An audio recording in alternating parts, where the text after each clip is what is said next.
저현병에 대한 일란성 쌍둥이 연구.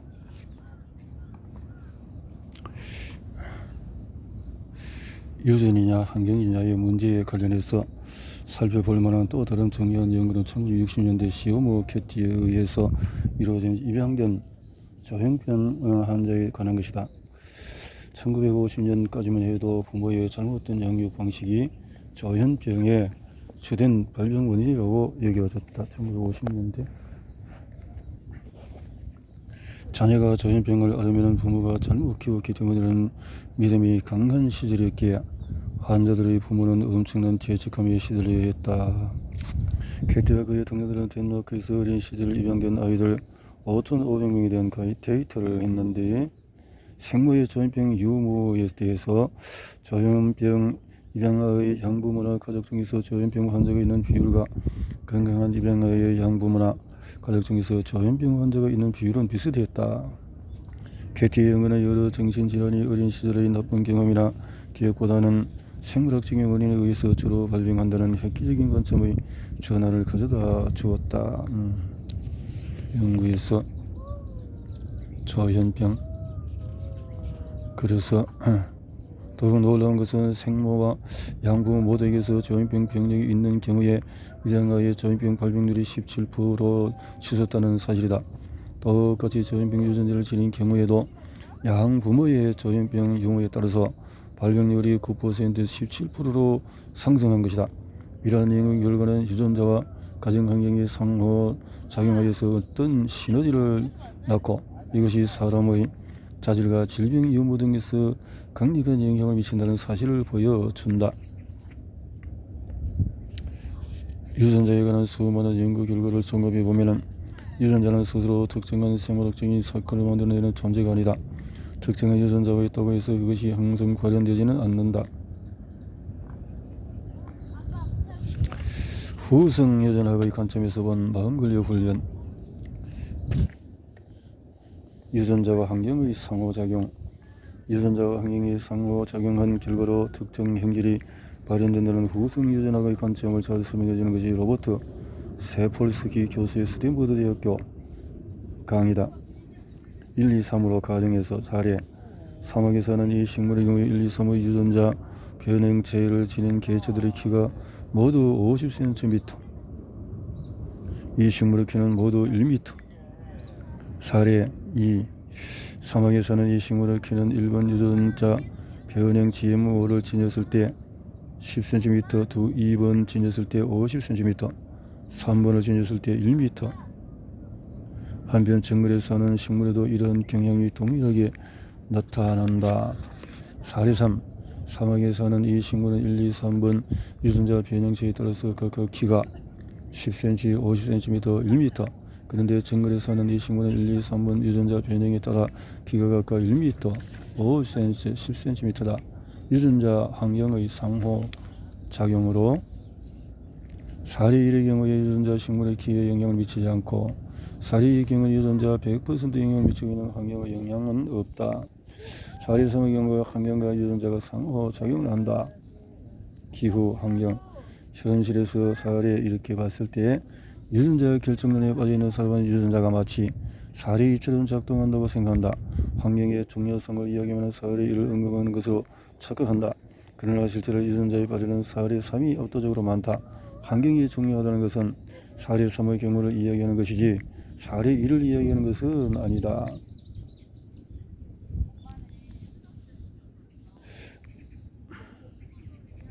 상의 경우는 유전자 변형체가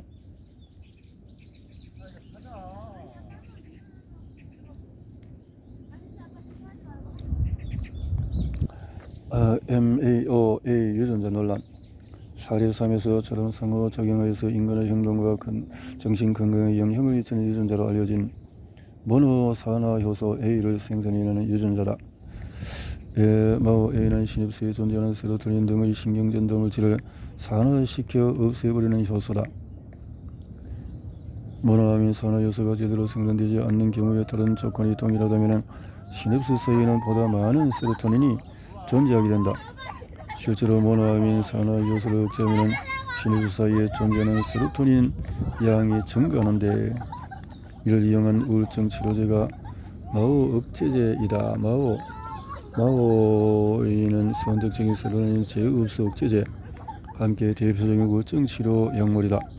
모노아민 산화 요소를 억제해서 세로토닌이 산화되는 것을 막아주는 마오 1과 I와 한번 분비된 세로토닌이 시냅스에서 재흡수되어서 사라지는 것을 막아주는 SSRI 계통의 약물은 모두 시냅스 사이에 존재하는 세로토닌의 양을 증가시키는 효과가 있다. 결과로 기분도 좋아지고 우울증도 사라진다.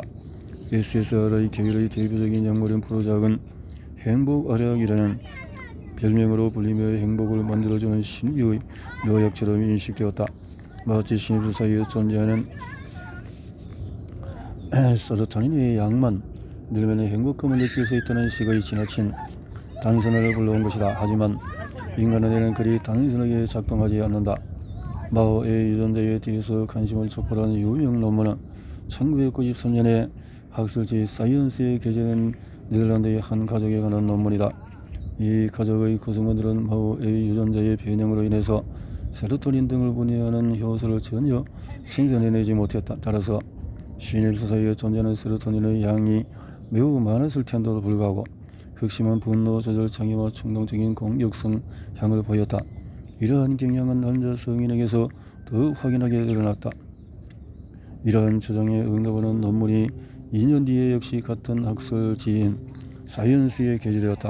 이 논문의 연구자들은 치료 대상으로 마오 유전자 조작을 위해서 마치 네덜란드 가족처럼 세로토닌 등을 분해하는 효소를 생성하지 못하게 했다. 결과로 치들은 지나친 공포 반응을 보였고 특히 수컷 어른쥐에게서 강한 공격 성향이 나타났다. 그런데 놀랍게도 이들 쥐의 세로토닌 양은 정상쥐와 비교해서 무려 9배에 달한다는 사실이 발견되었다. 신체 혈관 속의 세로토닌 양을 측정하거나 약물을 통해서 일시적으로 세로토닌의 양을 조절하는 여러 연구에서는 세로토닌의 양이 적을수록 높은 수준의 공격성과 스트레스 반응을 보인다는 사실을 발견했다. 그러나 마오의 유전자를 연구하는 논문들은 유전자 변형으로 모노아민 산화 효소가 분비되지 않아 세로토닌의 양이 많은 경우에 높은 수준의 공격성과 스트레스 반응을 보인다고도 했다. 시냅스 사이의 세로토닌 양은 스트레스와 공격성 수준에 어떤 영향을 미치는가? 반면에 유전적인 결함으로 마오의 유전자가 처음부터 제대로 작동하지 못하는 경우가 이야기가 다르다. 신체가 여러 가지 방식으로 적응하기 때문이다. 유전자 변형이 있는 사람은 모노아민 산화 요소가 처음부터 부족했으므로 신경세포들은 이러한 난관을 극복하기 위해서 산화시키지 못하는 세로토닌을 재흡수하는 기능이 강력하게 작동하는 시스템을 갖추게 된다. 마오의 유전자가 변형으로 인해서 이 효소를 잘 생산해내지 못하는 경우 공격 성향을 보인다는 사실에 흥분한 나머지 일부 학자들은 이를 전사의 유전자라고 부르는 천국이 벌어졌다. 뉴질랜드 원주민 마오리조에는 변형된 마오의 유전자 즉 전사 유전자를 지닌 사람의 비율이 높아서 더 폭력적일 수 있다는 해석이 나오는가 하면은 극기야 살인범에 대한 법원 판결에서 이 유전자를 지닌 사람의 형을 경감해주는 일까지 벌어졌다. 그 범죄자는 전사 유전자로 인해서 운명적으로 공격성을 타고났으므로 판결에 거해야 한다는 변호인의 주장이 받아들여졌던 것이다. 전사 유전자 개념은 많은 비판에 직면했으며 이 논란은 유전자가 인간의 행동에 미치는 영향에 대해서 섣부른 단순화가 굴러올 수 있는 문제점을 고스란히 드러낸 사례라고 할 수 있다. 마오의 유전자 변형을 지닌 사람은 어린 시절에 학대를 받은 경험이 있는 경우이면 반사회적이고 폭력적인 성향을 보였다. 마오의 유전자 변형을 지녔더라도 어린 시절에 학대를 받은 경험이 없는 좋은 환경에 살았다면 폭력 성향이 또 정신건강에서 오히려 마오의 유전자가 정상인 사람보다 나았다. 마오의 유전자 변형을 어린 시절이나 또 학대의 트라우마를 겪은 사람에 한해서 성인이 되었을 때 공격성과 반사회적 행동을 유발한다는 연구 결과는 지속적으로 보고되고 있다. 환경 위주 유전자 위주 효과, 환경 유전자 간의 상호작용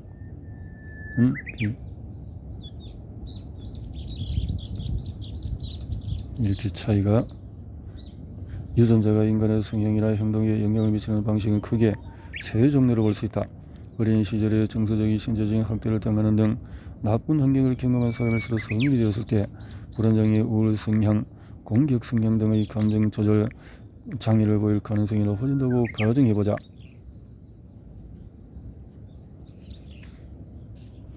첫 번째, 그래 불안 유전자 변형 여부와 관계없이 환경이 더불어서 감정 조절 장애가 나타날 가능성이 현저하게 높아진다.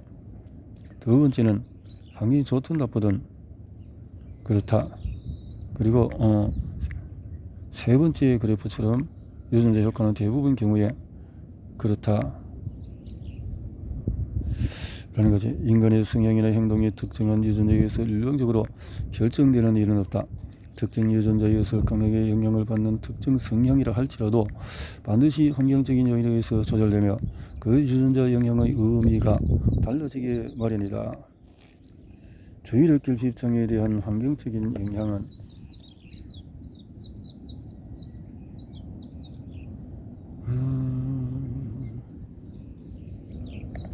일란성 쌍둥이에 관한 연구들은 유전자의 힘을 과장되게 해석하려는 경우가 많다. 그러나 유전적으로 똑같은 일란성 쌍둥이에 관한 연구 결과가 곧 유전자의 선천적인 유전 효과를 입증한다고 보기 어려운 경우도 많다.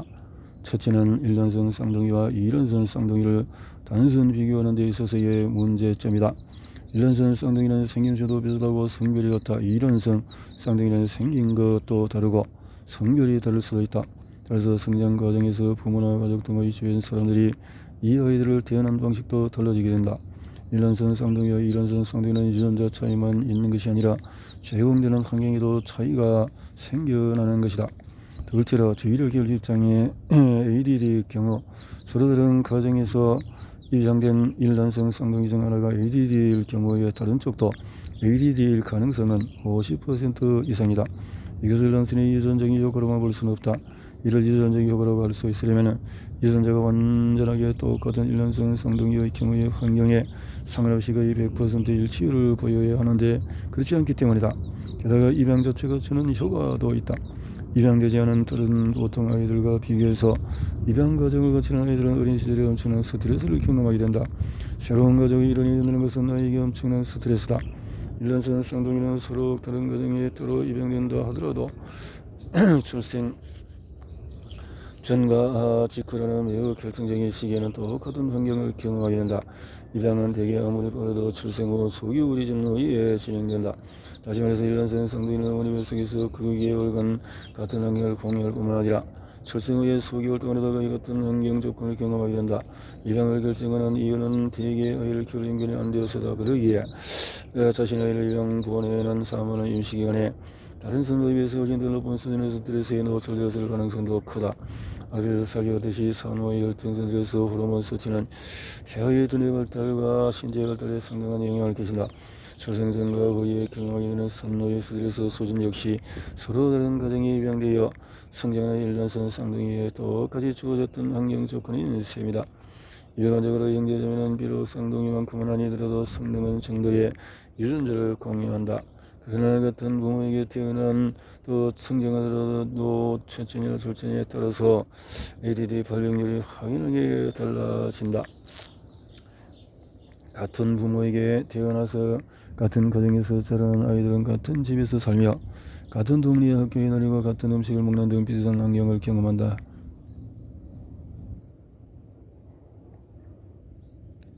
이 때문에 첫째와 둘째가 경험하는 부모의 감정 상태에는 상당한 차이가 있게 된다. 감정적인 것. 첫째로 태어난 아이들은 인생의 첫 시기를 유일한 존재로 자라게 된다.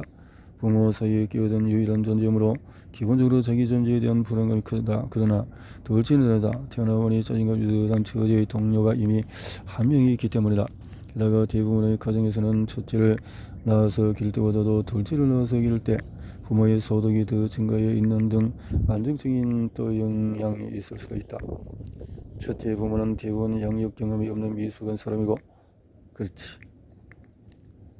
후손 유전학의 관점에서 본 마음 근력 훈련의 의미는 이제 우리는 질문으로 다시 들어가보자.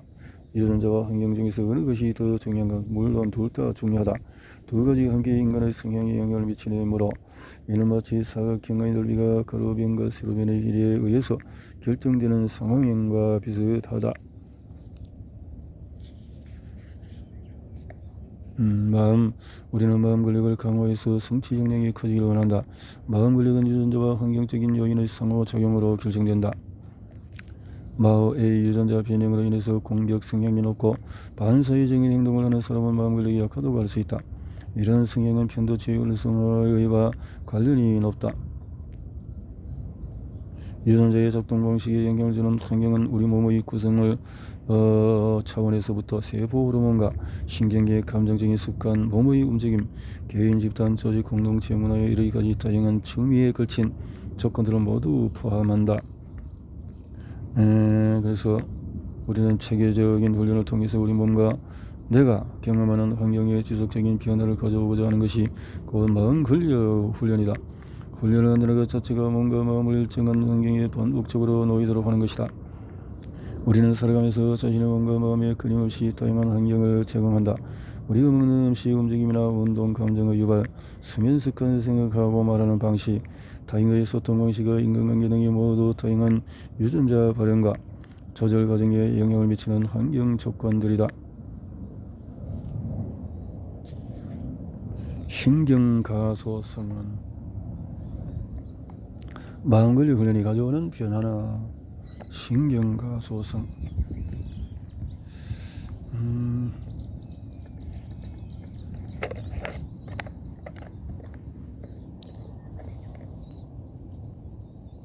뇌의 신경가소성과 효율성. 반복적인 마음 권력 훈련은 유전자의 발현에 영향을 미칠 뿐만 아니라 신경세포 간의 연결망에도 변화를 가져온다.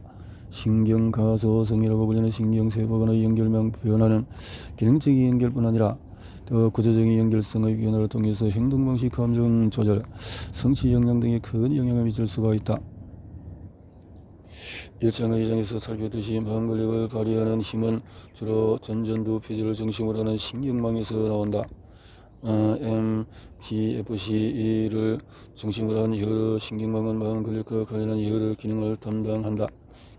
뇌의 신경세포 간의 연결력 더 거인 신경망에는 변화의 가능성, 즉 가소성에 있어서 반복적인 작업을 통해서 얼마든지 연결성을 강화하거나 변화시킬 수가 있다. 신경과학이 발달하기 훨씬 이전인 20세기 초의 1차 세계대전 이후부터 심리학자들은 이미 위아래가 뒤집힌 혹은 좌우가 바뀐 이미지를 사람들이 어떻게 지각하는가를 꾸준히 연구해왔다. 가소성은 인간의 뇌가 마치 말랑말랑한 찰흙이나 플라스틱처럼 변형이 가능하다는 뜻이다.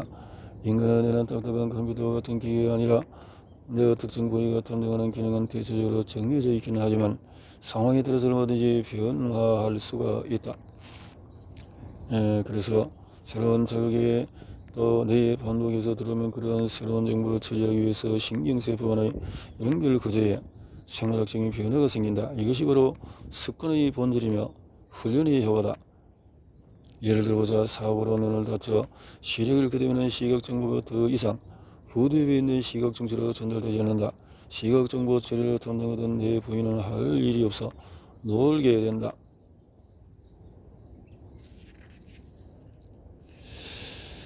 자, 이렇게 해서 수개월이 지나면 원래 시각 정보를 들었던 뇌 부위가 자아점 청각 정보나 공간 정보 등을 처리하기 시작한다.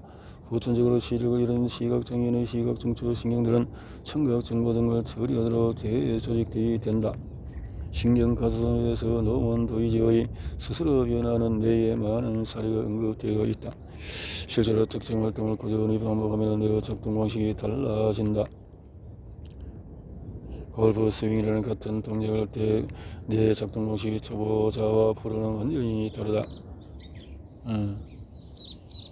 프로 골프와 초보 골프의 뇌가 연습을 쓸 때 차이가 있다라는 거는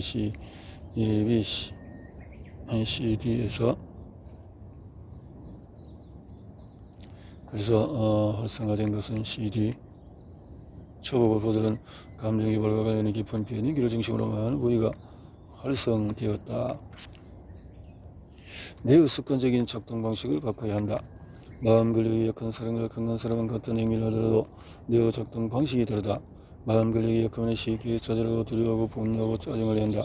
현대체는 활성화되고 전전두 배출의 기능은 저하되어 있어서 어떤 일을 하든 능력을 발휘하기 어렵게 되는 것이다. 뇌의 이러한 습관적인 작동 방식은 어느 날 갑자기 마음을 고쳐먹는다고 달라지지 않는다. 그걸 부 초보자가 이제 침착하고 차분하게 마음을 고쳐먹는다고 해서 곧바로 편도체가 안정화될 수 있는 것은 아니라는 말이다.